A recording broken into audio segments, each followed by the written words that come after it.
Hey everyone, and welcome back. Today we're going to be diving deep into something that you might think is just a dusty history lesson, but trust me, it's shockingly relevant to your life. Debt peonage. Yeah, we're talking about people trapped working to pay off debts that feel impossible to escape. And Hmm. get this, it's happening right now to millions around the world, even in industries you probably interact with every day. What's fascinating here is that this isn't some new phenomenon. Debt peonage, sometimes called debt slavery or debt bondage, has been woven into the fabric of civilizations for centuries. Makes you wonder, is this just a sad part of human nature? It's almost ironic, right? We learn about this stuff in history class, but to think it's still going on. So for someone hearing about this for the first time, how is debt peonage different from, actual slavery? You're right, it's not quite the same as the chattel slavery we often picture. In debt peonage, you're not owned as property, but the control is economic. Imagine being tricked into a loan with sky-high interest rates, or working your tail off for wages that barely cover basic needs. It's designed to keep you constantly owing, constantly working just to survive. Okay, so that's the modern version. But to really understand how deep this goes, let's take that journey through time you mentioned. Where does debt peonage first pop up in history? Well, we see traces of it way back in ancient Mesopotamia, Greece, even Rome. People burdened by debt were forced into labor, basically working for their creditors with little hope of ever breaking free. It's a pattern that repeats throughout history, even in places we might not expect. Like right here in America with sharecropping after the Civil War. I remember learning about that, but I didn't fully grasp the connection to debt peonage. Think about the cruel irony: you're emancipated from slavery, finally free. But then the system shuffles you right into sharecropping. You're working on land owned by white landowners, but to do so, you have to pay for the right to work the tools, the supplies, often at inflated prices. And guess what? Those debts are deducted from your earnings, making it nearly impossible to ever get ahead. So it was like freedom with invisible chains. They were free on paper, but trapped in this economic system that kept them beholden to the landowner. Exactly. And tragically, this pattern wasn't limited to the U.S. Colonial Latin America saw indigenous populations forced into debt servitude, toiling in mines and on plantations in brutal conditions. Many Latin American countries are still dealing with the economic fallout from that exploitation even today. Well, this is already pretty heavy stuff. But let's shift gears a bit. I'm really curious about how the specific ways people get trapped in debt peonage today. What are some of those sneaky tactics we should be aware of? One of the most common is predatory lending. Think payday loans, but on a global scale. Employers or lenders offer loans with terms that are designed to be impossible to repay. Outrageous interest rates, hidden fees, you name it. They know they're setting people up for failure, but that's the point. It keeps them dependent and under their thumb. So it's not just about the debt itself, it's about the way the debt is structured to keep people trapped. It sounds like a rigged game. It is, and it often involves manipulating contracts and wages. Workers might agree to a certain wage only to find hidden deductions eating away at their earnings, or they might be paid in vouchers that can only be used at company stores with inflated prices. It's a system designed to keep them indebted and under control. That's horrifying. It seems like every aspect of their lives is controlled to keep them indebted. Yeah. But I'm wondering, how is this different from, say, the feeling many of us have of working a dead-end job just to make ends meet? I mean, isn't that a kind of wage slavery? That's a really insightful question, and it's where things get nuanced. There are definitely some uncomfortable similarities between debt peonage and that feeling of being stuck in a job just to survive. Both involve working just to keep your head above water without much hope for advancement. But in debt peonage, the control is more direct and often involves deception and coercion. So it's more than just feeling trapped. It's being actively prevented from leaving because of that debt you owe. Right. It often involves threats of violence or legal action if workers try to escape. And this is where it gets even more heartbreaking. The debt can even be passed down to their children. We're talking about generations trapped in servitude. Wait, families? Yeah. So their kids inherit this debt. That's just mind-blowing to me. It's a devastating reality, and one that highlights the insidious nature of debt peonage. But it's not just about the individuals trapped in these situations. There's a ripple effect that impacts us all. Okay, so how does this connect to the bigger picture? How does debt peonage affect the world beyond those directly involved? So we're talking about more than just individual hardship here. This is a global issue with serious consequences for everyone. Right. It's not like this is happening on some island somewhere. Mhm. It's integrated into a lot of global supply chains. Exactly. And think about it this way. When people are forced to work for next to nothing, it drags down wages for everyone else. creates this unfair advantage for businesses that exploit these vulnerable workers, and ultimately it hurts the entire economy. Right, because if a huge chunk of the population is trapped in debt and can't afford to buy anything, the whole system starts to suffer. Precisely.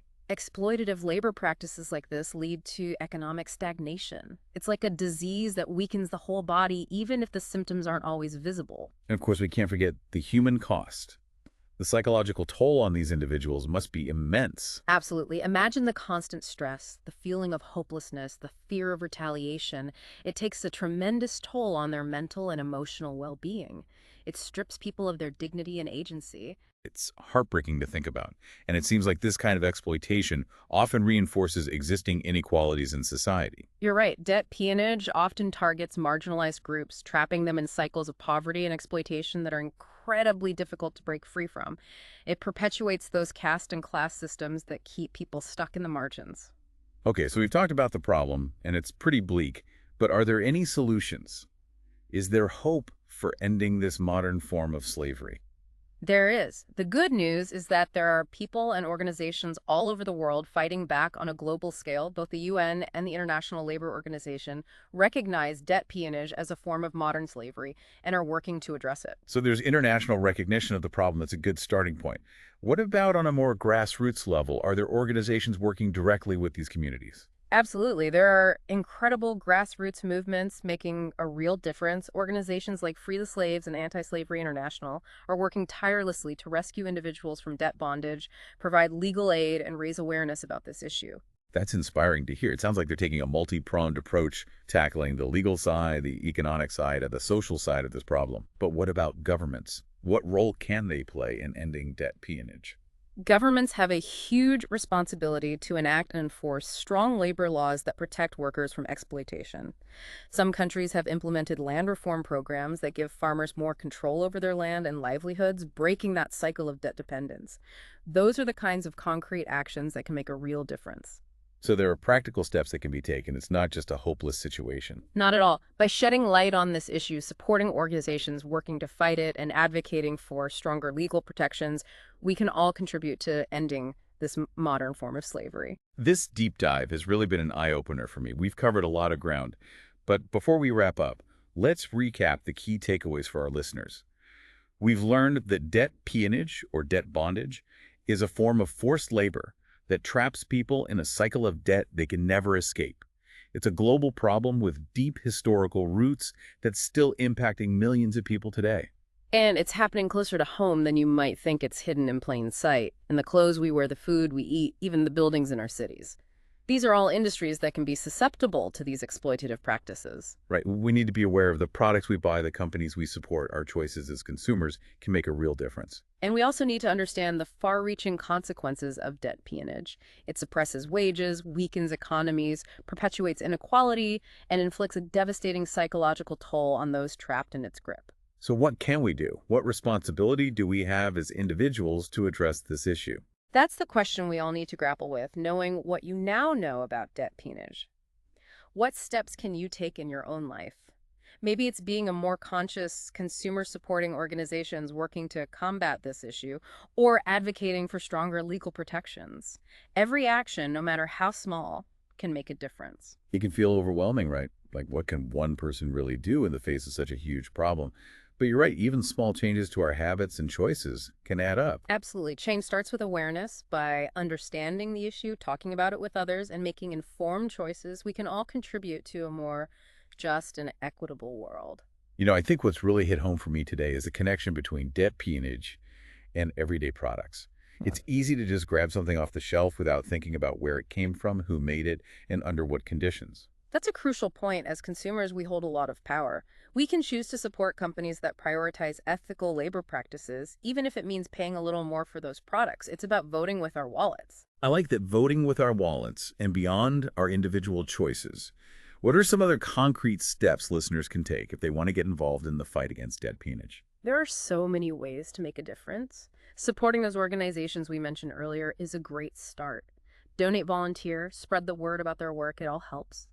You can also advocate for stronger laws and policies that protect workers from exploitation. Contact your elected officials, sign petitions, join campaigns. There's strength in numbers. It sounds like there's a role for everyone to play, no matter their skills or resources. Whether it's raising awareness, donating to a worthy cause, or putting pressure on our leaders, every action counts. Exactly. And don't underestimate the power of simply talking about this issue with your friends and family. The more people who know about debt peonage, the more we can collectively work to dismantle this system. This deep dive has been incredibly impactful, and I hope it sparked some critical thinking for our listeners. Remember, the fight against debt peonage is a fight for human dignity and freedom, and it's a fight we can all be a part of. We'll include links to all the organizations we mentioned in the show notes so you can learn more and get involved. Thanks for joining us on this journey. I hope you'll continue to explore this issue and consider what role you can play in creating a more just and equitable world. That's it for today's deep dive. Until next time, keep learning, keep questioning, and keep pushing for a better world.